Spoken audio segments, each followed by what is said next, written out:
नमस्कार साथियों। तो आज है 22 जुलाई 2026। दोस्तों बाजार आज टोटली बेरिश था, मतलब फुल डे शुरू से लेकर क्लोजिंग तक। और निफ्टी 50 क्लोजिंग दिया 24,000, बहुत ही मतलब कहूंगा बहुत ही क्रिटिकल लेवल। 24,000 के अगर ऊपर क्लोजिंग दे देता तो कल के लिए एकदम निश्चिंत रह सकते थे, बट आज 24,000 के ठीक नीचे 4 पॉइंट नीचे 23,996 पॉइंट पे लगभग 0.79% गिरावट के साथ। पर दोस्तों एक चीज आपने नोटिस किया होगा कि मार्केट देखिए, अभी जियोपॉलिटिकल टेंशन तो चल रहा है और लगातार बढ़ रहा है, और उसके बावजूद भी मार्केट में कोई बहुत बड़ा गिरावट नहीं हो रहा है। ये चीज नोट किया होगा। और उसके पीछे वजह दोस्तों एफआईज है, क्योंकि लास्ट डे भी हमने देखा था एफआईज की इन्फ्लो आया था, वो भी 1800 करोड़ के ऊपर। तो ये एक बहुत बड़ी फैक्ट है कि देखिए इतना सब कुछ मुद्दा रहने के बावजूद भी मार्केट में आज जरूर करेक्शन हुआ, बट एकदम से जो क्रैश होना है, मतलब मैं मार्च महीने की बात कर रहा हूँ। मार्च महीने पर अगर आप देखेंगे चाहे निफ्टी 50 बैंक निफ्टी की हालत कुछ इस प्रकार की था, यहाँ पे आप देख सकते हो शार्प डाउन साइड शार्प। तो ये जो माहौल है वैसा नहीं बनना, मार्केट में काफी हद तक स्टेबल है और भारत की कंपनीज के रिजल्ट भी बढ़िया निकल रहा है। पर दूसरी तरफ दोस्तों बैंक्स काफी इंपैक्टेड हुआ। देखिए ये सब कुछ के पीछे मैं कहूंगा, अगर हम डायरेक्टली बात करें, एक ही रीजन है, एक ही रीजन आगे हम चर्चा करेंगे उस बारे में, ठीक है। और जियोपॉलिटिक्स की बात करें, वो तो लगातार और मतलब माहौल बिगड़ता जा रहा है। इवन बैंक निफ्टी भी आप देखिए, जैसे कि आपको मैं कल रात की 10:30 की वीडियो में कहा था कि देखिए बैंक की रेंज थोड़ा ज्यादा है, तो अगर वो गिरता है तो लगभग आराम से 1000 पॉइंट के आसपास तो निकल जाएगा। तो आज आप देखिए जो इंटरडे लो टच किया वो 57,000 की रेंज पे और क्लोजिंग दिया लगभग 700 पॉइंट नीचे, 1.23% गिरावट के साथ। बाकी सेक्टर्स की बात करें, अच्छा पिछले 2 दिन से क्या चल रहा था, मतलब सोमवार और मंगलवार मार्केट में मतलब इंडेक्स में गिरावट हो रहा था, निफ्टी 50 बैंक निफ्टी, बट आपके पोर्टफोलियो रिकवर कर रहा था। आज क्या हुआ, आज इंडेक्स भी गिरा, आपके पोर्टफोलियो भी गिरा। तो दोस्तों क्या आपके पोर्टफोलियो की स्टेटस है, प्लीज बताइए कमेंट करके, क्योंकि लास्ट डे देख रहा था कि बहुत सारे कमेंट आया था कि पोर्टफोलियो सर इतना परसेंट रिकवर कर गया, किसी की पोर्टफोलियो 1%, 1.5%, 2% की करीब रिकवर किया। बट आज दोस्तों आई थिंक कि आज आपके पोर्टफोलियो गिरा होगा, क्योंकि आज चाहे टॉप सेक्टर्स की बात करें, निफ्टी, आईटी, बैंक निफ्टी, ये तो गिरा ही है। इसके अलावा अगर आप देखेंगे निफ्टी नेक्स्ट 50 वो भी गिरा है, निफ्टी मिड कैप 100 वो भी 1% गिरा, निफ्टी 500, निफ्टी 100 1% नहीं बट 1% से थोड़ा कम गिरा है, ठीक है। निफ्टी 50 की मिड कैप 50 की बात करें, ये 1% ज्यादा गिरा। Reality sector, infrastructure, FMCG sectors के अलावा, आज एफएमसीजी सेक्टर्स के अलावा मोस्टली सेक्टर में गिरावट हुआ है। एफएमसी सेक्टर ही सिर्फ पॉजिटिव में था, वो भी थोड़ा बहुत। फार्मास्यूटिकल सेक्टर में गिरावट हुआ 1% ज्यादा, पीएससी सेक्टर, पीएसयू बैंक, आपके ऑटो सेक्टर फिर भी स्टेबल था मतलब ऐसा नहीं कि बहुत हाई फाई कुछ था, बट फिर भी थोड़ा बहुत ठीक ठाक था, पॉजिटिव में था। बाकी metal sector, media sector, small cap तो 1.5% करके गिरा। चलो आज का दिन थोड़ा सा बेरिश था, लेट्स सी आगे क्या होता है। अच्छा अब देखिए ये भी एक फैक्टर है कि कल हमने देखा था यूएस मार्केट रिकवर कर गया था। अब नोट करते जाइए, यूएस मार्केट कल रात में रिकवर कर गया था, पर आज सुबह सुबह जैसे ही हमने डॉ जोन्स की फ्यूचर्स देखा, और अभी भी आप देख सकते हो डॉ जोन्स की फ्यूचर आपको थोड़ा सा बेरिशी नजर आएगा, साथ में थोड़ा सा वोलेटाइल। यहाँ पे आप देख सकते हो चार्ट पैटर्न, पहले ऊपर फिर नीचे फिर ऊपर, अभी थोड़ा सा डाउन साइड। तो इस प्रकार की माहौल डॉ जोन्स एंड नैस्डैक के फ्यूचर में देखने को मिल रहा है। नैस्डैक तो प्रॉपर नेगेटिव में चल रहा है, 0.73% नीचे, शुरू में थोड़ा गिर गया फिर ऊपर पहुंचा फिर नीचे। सो कहीं ना कहीं देखा जाए आज रात में शायद यूएस मार्केट भी नेगेटिव में खुल सकता है। तो सॉरी, तो इस बारे में मैं आपको आज रात की 10:30 की वीडियो में पूरा जानकारी दे दूंगा, ठीक है। तो देखना मत भूलना रात की 10:30 वाली वीडियो। अच्छा बाकी एशियन पैसिफिक मार्केट की क्या हाल था ये चेकआउट करते हैं। जैसे कि जापानीज मार्केट की बात करें, जापानीज मार्केट आज ओपन था और मोस्टली इंडेक्स रिकवर किया। अब देखिए ये भी फैक्ट है कि जापानीज मार्केट पिछले 3-4 ट्रेडिंग सेशन से बहुत गिरा था। टीपीएक्स 500, टीपीएक्स 100, निक्काई, ऑलमोस्ट सारे इंडेक्स 2.5%, 3% करके रिकवर किया। इवन चाइनीज मार्केट भी आज टोटल रिकवर किया है, 1%, 1.5%, कहीं 2%, 2.5% तक भी रिकवर कर गया। हांगकांग की मार्केट आज सरप्राइजिंगली थोड़ा वीक था, क्योंकि अक्सर क्या होता है कि चाइनीज मार्केट को फॉलो करते हैं हांगकांग की मार्केट, याद रखना, ठीक है। जबकि चाइनीज मार्केट रिकवर कर गया, हांगकांग की मार्केट आज रिकवर नहीं कर पाया। अच्छा साउथ कोरियन मार्केट, जो पिछले कुछ महीनों से अगर आप देखेंगे साउथ कोरियन मार्केट की हालत बहुत खराब था। अब देखिए चल भी गया था बहुत ज्यादा, एआई हाइप की वजह से, डेटा सेंटर हाइप की वजह से 25-26% एक महीने पे गिर गया था। तो आज रिकवर कर गया फिर से, लास्ट डे भी रिकवर किया था, आज भी लगभग 4%, 3.5% करके रिकवर कर गया। इंडियन मार्केट थोड़ा बेरिश था। और बाकी बात करें, ताइवानिश मार्केट आज रिकवर किया है, ऑस्ट्रेलियन मार्केट भी फ्लैट था, ये खचरा भी आज फ्लैट था। न्यूजीलैंड की मार्केट भी थोड़ा वीक था, मलेशियन मार्केट थोड़ा फ्लैट था। तो ओवरऑल बात क्या ठीक है। आज एशियन पैसिफिक जोन की बात करें तो कुछ जगह की मार्केट रिकवर किया है, कुछ जगह की मार्केट आज थोड़ा फ्लैट भी था, ठीक है। अच्छा, मेन जो फैक्टर जो आपको मैं एकदम शुरू में कह रहा था कि एक ही रीजन है, मतलब अगर हम बात करें मार्केट गिरावट के पीछे सिर्फ एक ही कारण है, वो है दोस्तों क्रूड ऑयल। जो आपको मैं कल रात की 12 बजे की वीडियो में भी कहा था कि देखिए क्रूड ऑयल एक लेवल तक बढ़ना चलो ठीक है, वो मार्केट मतलब उसको एब्जॉर्ब कर लेगा। बट अगर थोड़ा एक्सट्रीम लेवल पे मतलब हर रोज अगर 3% 4% करके बढ़ते हैं तो उस चीज को मार्केट डिजॉल्व नहीं कर सकता।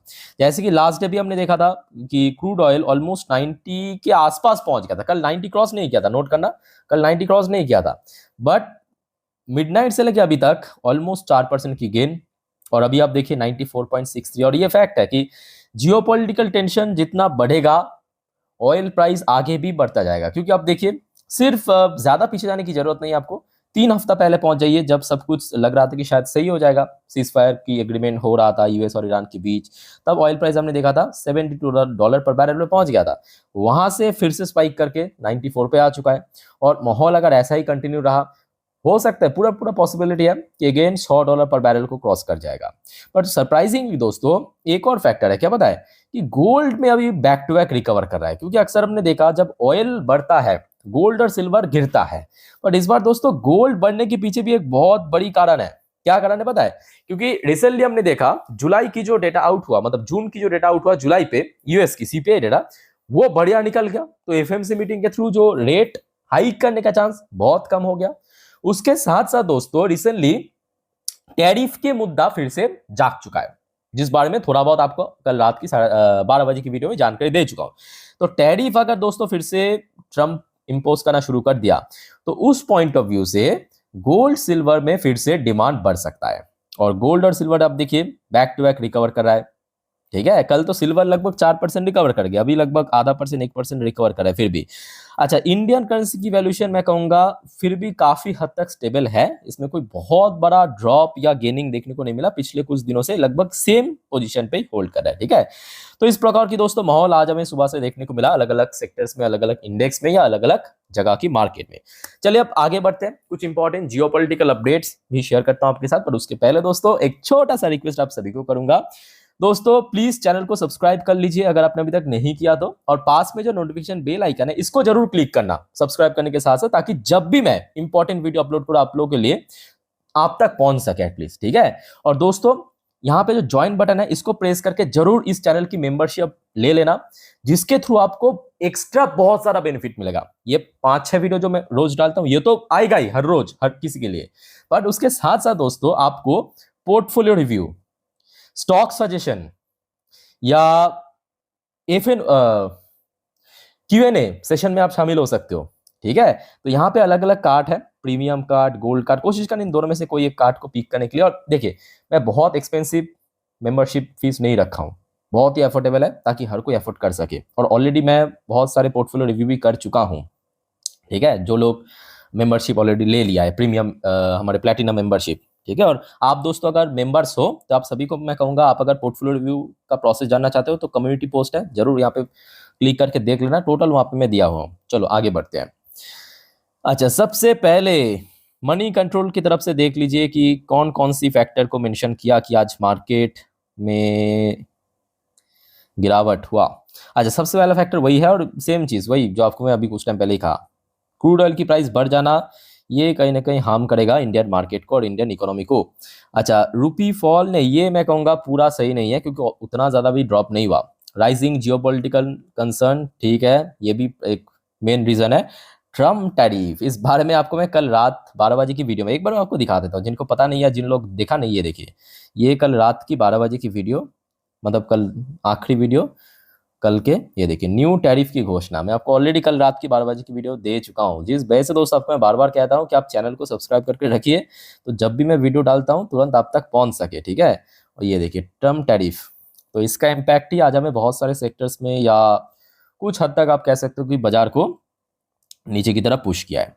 अच्छा, वॉलेटाइल इंडेक्स बढ़ जाना, सेलिंग इन बैंकिंग शेयर, तो ये भी फैक्ट है, बट मेन रीजन वही है कि क्रूड ऑयल और वो जो टैरिफ वाला मुद्दा था, ये वाली मुद्दा मैं आपको एक बार दिखा देता हूँ। ये कल रात की अपडेट है, फिर भी आप देख लीजिए जिनको नहीं पता। वी एक्सपेक्ट सम एक्शन सून, ये ट्रम्प ने आके कहा, और एक हिंट भी दिया है, ये जो 10% टैरिफ आज की डेट में है वो शायद 24 तारीख एक्सपायर कर जाएगा, 10% टैरिफ। तो इसको बढ़ा के लगभग 60 के आसपास देश के ऊपर 12.5% टैरिफ कर देगा, जिसमें शायद इंडिया का नाम भी हो सकता है। ठीक है, ये देखिए, India is among nearly 60 countries जिसके ऊपर ये 10% टैरिफ बढ़ा के एडिशनल 12.5% टैरिफ कर दिया जाएगा। तो इसका भी एक इम्पैक्ट पड़ा। और बाकी देखा जाए, देखिए जियो पॉलिटिक्स में वो तो सेम चीज चल रहा है, मतलब कभी यूएस ईरान के ऊपर हमला कर रहा है, कभी ईरान यूएस के ऊपर हमला कर रहा है, वही चीज चल रहा है। ये आज सुबह की अपडेट है एक्चुअली, रेवटर ने ये शेयर किया है। यूएस मिलिट्री की तरफ से यहाँ पे जो अपडेट आया है, it's latest strike on Iran have ended marking 11th successive night of attack. तो कल दोस्तों 11वां मतलब दिन था लगातार जो हमला किया, हमला करने के बाद यूएस मिलिट्री ने कहा कि हमारा जो लेटेस्ट स्ट्राइक था, या आप कह सकते हो काइंड ऑफ लेटेस्ट मिशन था, वो हम ईरान के ऊपर खत्म कर चुके हैं। अब देखना होगा आगे क्या होता है, क्योंकि ईरान भी चुप नहीं रहा है, ईरान भी लगातार बैक टू बैक काउंटर कर रहा है। ये आज की अपडेट है, कुछ टाइम पहले की अपडेट है, अराउंड 3:41 की खबर, कि तेहरान ने वार्न देते हुए कहा कि भाई अगर ईरान में आप मतलब ग्राउंड इन्वेट या ग्राउंड इन्वेजन करने की कोशिश किया तो आपके हाल कुछ ऐसा होगा। यहाँ पे एक्चुअली एक फोटो जारी किया है, यहाँ पे आप देख सकते हो, आई थिंक आपको दिखाई दे रहा है। यहाँ पे कॉफिन है, कॉफिन के अंदर यहाँ पे आप देखिए एक व्यक्ति लेटा हुआ है, ये एक्चुअली ट्रम्प है, ऑरेंज कलर की हेयर, यहाँ पे आप देख सकते हो, तोंद निकला हुआ है, तो ये एक्चुअली ट्रम्प है। ठीक है, ऐसे एक फोटो जारी किया और कहा कि आपका मतलब यूएस की हाल कुछ इस प्रकार की होगा, ये ईरान की तरफ से कहा गया, मतलब डायरेक्टली थ्रेट देते हुए। अच्छा, इसके साथ साथ दोस्तों एक और रिपोर्ट आज सुबह से काफी चर्चे में था कि देखिए, the Iran US trust is holding. ये तो सही है कि अभी तो कोई बातचीत भी नहीं हो रहा है, सब होल्ड में चल रहा है, but Tehran is facing a new crisis. तो आप कहेंगे भाई तेहरान और क्या क्राइसिस है? एक तो इकोनॉमिक क्राइसिस वहां पे जूझ रहा है, ऊपर से वॉर चल रहा है, एक और क्राइसिस है। क्राइसिस क्या है? देखिए, स्टेट ऑफ हॉर्मुज को आज ईरान ने ब्लॉक करके रखा। ठीक है, हर पूरे दुनिया के लिए कोई भी देश की जहाज वहां से निकल नहीं पा रहा है। बात यह है कि ईरान के ऊपर अब प्रेशर आ रहा है, ईरान की जो दोस्त है, मतलब जो फ्रेंडली नेशन है, उनके तरफ से, कि भाई जब आपने बुलाया था आपके सुप्रीम लीडर अली खमेनी की फ्यूनरल पे, हमने आया, आपको सपोर्ट किया, अब हमारे लिए आप लोग कुछ तो कंसेशन कर सकते हो, हमारे शिप को तो जाने दे सकते हो। तो इस प्रकार की काइंड ऑफ आप कह सकते हो कि एक क्रिटिकल सिचुएशन ईरान के लिए खड़ा हुआ है, क्योंकि अब ईरान को देखना पड़ेगा क्या जो फ्रेंडली नेशन है ईरान के पॉइंट ऑफ व्यू से, क्या उसके साथ वो ऐसा मतलब समझ रहा है ना बात, कि ऐसा बिहेवियर करेगा कि उनको भी जाना मना है। तो ये थोड़ा सा आप कह सकते हो कि एक मतलब क्राइसिस में गुजर रहा है तेहरान की तरफ से। ठीक है, तो माहौल देखिए काफी हद तक मैं कहूँगा अभी टेंशन में तो है, और बाजार में भी लगातार इंपैक्ट पड़ा है। तो आशा रखता हूँ कि जितना जल्दी ये सब सोल्यूशन निकल आएगा उतना ही जल्दी मार्केट रिकवर करेगा। अदरवाइज मेन मुद्दा क्या है कि देखिए ऑयल प्राइस जब तक ड्रॉप नहीं होगा तब तक देखिए मार्केट में कोई चांस नहीं है रिकवर करने का। ठीक है, तो आगे की जानकारी मैं आपको आगे दे दूंगा। और वैसे दोस्तों आज बहुत सारे कंपनी की Q1 की रिजल्ट आउट हुआ। ठीक है, अब आगे मैं आपको अपडेट दे दूंगा, सिर्फ आप चैनल को सब्सक्राइब करके रखिए, मेंबरशिप ले लेना, जॉइन बटन प्रेस करके। बाकी मिलते हैं नेक्स्ट वीडियो में, टेक केयर, बाय बाय, जय हिंद।